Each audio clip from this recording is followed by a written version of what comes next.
Hello friends, welcome to my channel techie off roader. और आज हम बात करने वाले हैं कि मैं सोशल मीडिया जो महिंद्रा स्कॉर्पियो का एक पेज है सोशल मीडिया के ऊपर, उस कम्युनिटी का पार्ट हूँ। वहाँ पे बहुत सारे लोग क्वेश्चन कर रहे हैं क्या महिंद्रा ने स्कॉर्पियो उनको रिकॉल किए हैं, क्योंकि मैं लास्ट एक वीक के अंदर मैंने चेक किया तो कम से कम 3-4 पोस्ट मुझे ऐसे मिले जहाँ पे लोगों को फ़ोन आ रहे हैं कि महिंद्रा ने उनकी स्कॉर्पियो को रिकॉल किया है, सर्विस सेंटर बुलाया है, बोला है कि आपके इसमें कुछ अपडेट होने वाला है, ECU अपडेट और समथिंग स्टीयरिंग किट अपडेट। तो मल्टीपल काइंड ऑफ इशू वो बता रहे हैं और वो अपडेट आया। तो मुझे लगा कि इसके बारे में मुझे कोई पोस्ट बनानी चाहिए, बिकॉज मेरी गाड़ी के साथ में मैं आपको दिखाने वाला हूँ, मेरे पास में महिंद्रा स्कॉर्पियो है मैनुअल 4x4। तो मुझे लगा कि मुझे आप लोगों के साथ में ये बात शेयर करनी चाहिए, क्योंकि मेरी इस गाड़ी में 2 बार इस तरह का अपडेट हो चुका है। ऑल्दो इस मेरे वाले केस में महिंद्रा ने मुझे कॉल नहीं किया, क्योंकि मुझे इनिशियली गाड़ी की डिलीवरी के नेक्स्ट डे ही पता लग गया था कि मेरी गाड़ी में एक मैन्युफैक्चरिंग डिफेक्ट है, और उसके लिए फिर मुझे महिंद्रा को मेल लिखनी पड़ी और फिर मैं सर्विस सेंटर गया तो मुझे पता लगा कि यस, इसकी जो स्टीयरिंग किट है उसके अंदर वाइब्रेशन है, उसके अंदर नॉइज़ है और उसके अंदर कुछ पार्ट चेंज होने की है। तो ये बात है सितंबर 2023 के आसपास जब मैंने डिलीवरी ली थी, और नेक्स्ट डे ही इसके अंदर इशू आ गया था, जो जिसकी एक अलग से भी मैंने वीडियो बनाई थी और यूट्यूब पे डाली थी।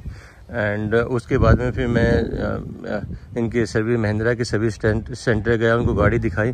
ऑल्दो फर्स्ट इम्प्रेशन पे तो उन्होंने यही बोला था कि जी इसमें हमारा कोई वो नहीं है और ये आवाज़ से कुछ नहीं होता, आप इसको ऐसे ही चलाइए। बट मैंने उसके लिए फिर फाइट किया और फाइट करने के बाद पता लगा कि यस, इसमें ये मैन्युफैक्चरिंग डिफेक्ट है।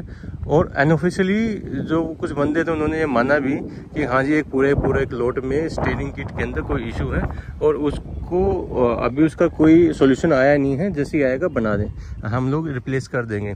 और कुछ दिनों के बाद में उन्होंने इसके अंदर रिप्लेस पहला एक पार्ट किया, जिससे मुझे 70-80% तक नॉइज़ कम हो गई थी, बट कम्प्लीटली इशू सोल्व नहीं हुआ था।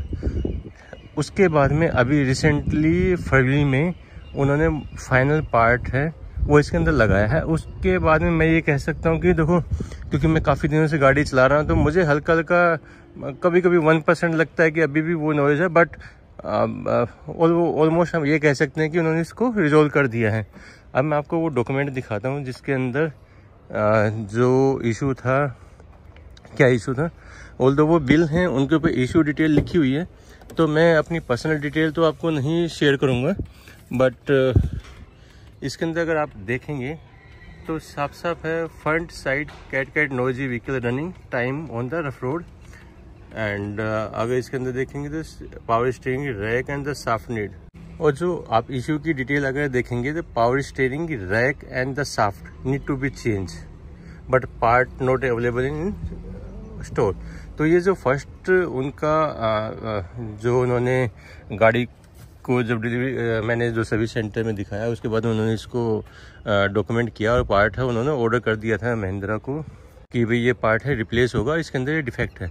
ऑल्दो महिंद्रा को मल्टीपल कंप्लेंट से पता लग गया था कि उनकी गाड़ी में इशू है, बट तब तक पार्ट इसका सॉल्यूशन अवेलेबल नहीं था, इसलिए पहले वो हर किसी को मना कर रहे थे। लेकिन मैंने सोशल मीडिया पे, ट्विटर पे और के ऊपर डाल करके जब मैंने इस कंप्लेंट को हाईलाइट किया, इवन यूट्यूब पे एक वीडियो बनाई मैंने जो वायरल हो गई थी, तो उसके बाद में उन्होंने यस एक्सेप्ट करना स्टार्ट किया कि हाँ इशू है और हम इसको रिप्लेस कर देंगे। जो दूसरा पार्ट चेंज था, ये आप क्लियरली देख सकते हैं, मैंने अपनी पर्सनल इन्फॉर्मेशन को हाइड कर लिया है। तो जो सेकंड पार्ट था वो फरवरी के अंदर जाके चेंज हुआ था, जिसके अंदर साफ लिखा हुआ है steering rack plus 1 shaft change. तो उन्होंने इसको चेंज किया था और फर्स्ट टाइम पहले सितंबर में ही हो गया था, जो मैंने आपको पहले दिखाया। तो दोनों डॉक्यूमेंट मेरे पास में हैं, हार्ड कॉपी हैं, ऑल्दो सॉफ्ट कॉपी तो मेल पे आ ही जाती है जब भी आप वो करते हैं। तो महिंद्रा के उसमें रहता है इनवाइस वैल्यू इधर 0 को 0 करके देते हैं, बिकॉज उन्होंने इस पार्ट को चेंज किया है, फ्री ऑफ कॉस्ट चेंज करते हैं। तो अगर आपको भी ऐसा कोई कॉल आता है तो अपडेट करवाना है तो आप उसको करवा सकते हैं। जैसे मैंने आपको बताया कि स्टार्टिंग में तो उन्होंने ट्राई किया कि इस इशू को अवॉइड करें, वो एक्सेप्ट ही नहीं कर रहे थे, but later on social media से मल्टीपल लोगों ने कंप्लेंट किया तो उन्होंने एक्सेप्ट किया कि यस, इस गाड़ी के अंदर इशू है, और फिर उसको एक्सेप्ट किया और फिर उन्होंने इस पार्ट को ऑर्डर भी कर दिया और फिर रिप्लेस भी किया। फर्स्ट रिप्लेसमेंट पे कुछ इशू सोल्व हुआ था, लेकिन फाइनली फरवरी 2024 में उन्होंने कम्प्लीटली इस इशू को अभी रिजोल्व कर दिया है। तो मैं इस वीडियो क्योंकि मैं उस ग्रुप का पार्ट हूँ, सोशल मीडिया ग्रुप का पार्ट हूँ जो फेसबुक पे चलता है, और मैं आज भी मैंने 2 पोस्ट देखे हैं कि लोग कह रहे हैं कि रिकॉल आया है हमारे पास में, क्या हमें जाना चाहिए या नहीं जाना चाहिए। ऑब्वियस महिंद्रा ने अगर रिकॉल किया है तो आपको जाना चाहिए, क्योंकि उनको पता है कि उनकी गाड़ी में फॉल्ट है। माइट भी हो सकता है कि आप उसको फील नहीं कर पा रहे हो या उसको नहीं चेक कर पा रहे हैं या आपको पता नहीं लग रहा है, बट जब उन्होंने रिकॉल किया है तो आपको जाकर के उसको अपडेट करवाना चाहिए, और उस जो भी उसके अंदर है, क्योंकि उनका एक नया अपडेटेड पार्ट आ गया है तो वो उस चीज़ को रिप्लेस करेंगे, तो आपको जाना चाहिए। और अनऑफिशियली मुझे जो एक स्टेटमेंट है वो भी पता लग रही है कि जो ECU अपडेट है उसके अंदर ये क्या कर रहे हैं कि जो गाड़ी की जो स्पीड है उसको ये 160 के ऊपर रिस्ट्रिक्ट कर रहे हैं, लिमिट लगा रहे हैं कोई कि उससे ऊपर ना जा पाए।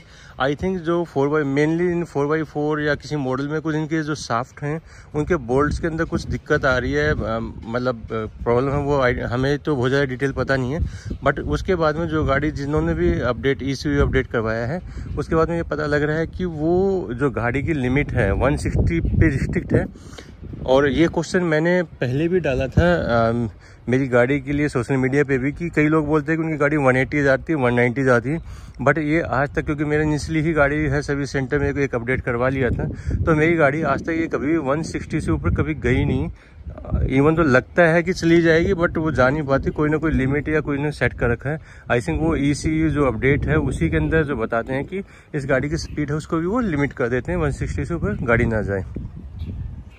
फ्रेंड्स, जब हम ECU की बात कर रहे हैं तो साथ साथ अब थोड़ा सा मैं, क्योंकि 2 बार इस गाड़ी के अंदर पार्ट चेंज करवा चुका हूँ, अपडेट करवा चुका हूँ, तो मैं आप लोगों को इसका जो एक रिव्यू दे दूँ, परफॉर्मेंस रिव्यू दे दूँ, तो मैं बहुत क्लियरली क्योंकि मैं इस गाड़ी को अब 10,000 11,000 किलोमीटर के आसपास चला चुका हूँ और 2 बार गाड़ी में पार्ट चेंज हो चुके हैं इसके अंदर।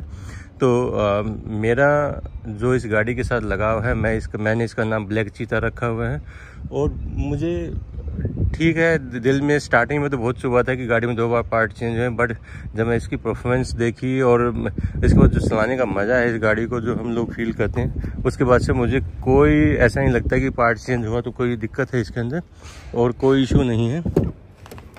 और ये जो मेरी गाड़ी है अब ये मैनुअल मोड में है, ऑल्दो मुझे थोड़ा सा अभी ये फील होता है कि मुझे मैनुअल ना लेकर के ऑटोमेटिक ले लेनी चाहिए थी, क्योंकि मेरी जो दूसरी गाड़ी है ऑटोमेटिक है, और ऑटोमेटिक में क्या है कि डेली रनिंग के अंदर बड़ा कन्वीनियंस रहता है कि भाई आप गाड़ी को बहुत आराम से ईजी मोड में चला सकते हो। और इसके अंदर 6 एयरबैग के साथ में ये Z8 है, मैनुअल 4x4 है, 4x4 के मोड है वो यहाँ पे दिए हुए हैं। परफॉर्मेंस वाइज गाड़ी में कोई दिक्कत नहीं है, आपको फुल मज़ा देती है, बड़ी गाड़ी का फील आता है और आप हमेशा ही खूब गाड़ी के अंदर एंजॉय करते हैं। इंटीरियर काफ़ी अच्छा है, बाकी सबको अपनी चॉइस होती है, बट हमें कोई दिक्कत इस गाड़ी के अंदर लगती नहीं है, काफ़ी कुछ अच्छा और नया नया फील फ्रेश होता है।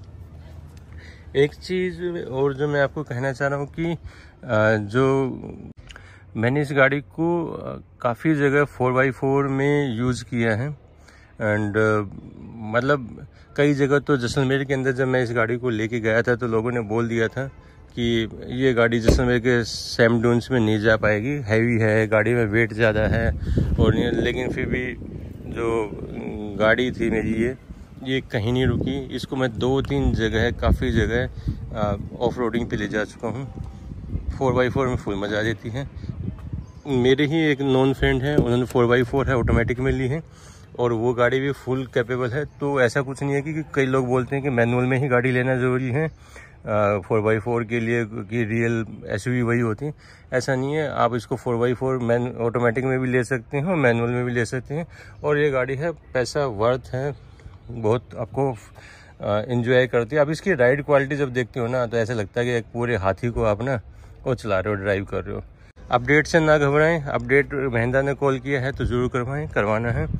160 की लिमिट वो कर देते हैं, वो अब देखो कुछ ना कुछ उनकी लिमिटेशन है इसलिए वो कर रहे हैं, बट स्पीड कम है 160, मैं तो यही कह सकता हूँ। बट अगर कंपनी ने कुछ डिज़ाइन किया है गाड़ी को, क्योंकि 160 पे गाड़ी जाकर के वैसे तो फुल स्टेबल रहती है, ऐसा कुछ है नहीं कि कोई दिक्कत आती है, बट फिर भी उन्होंने डिसीजन लिया है तो कहीं ना कहीं कोई प्रॉब्लम होगी या कोई डिज़ाइन ऐसा है, क्योंकि गाड़ी बहुत हैवी है, बल्कि है।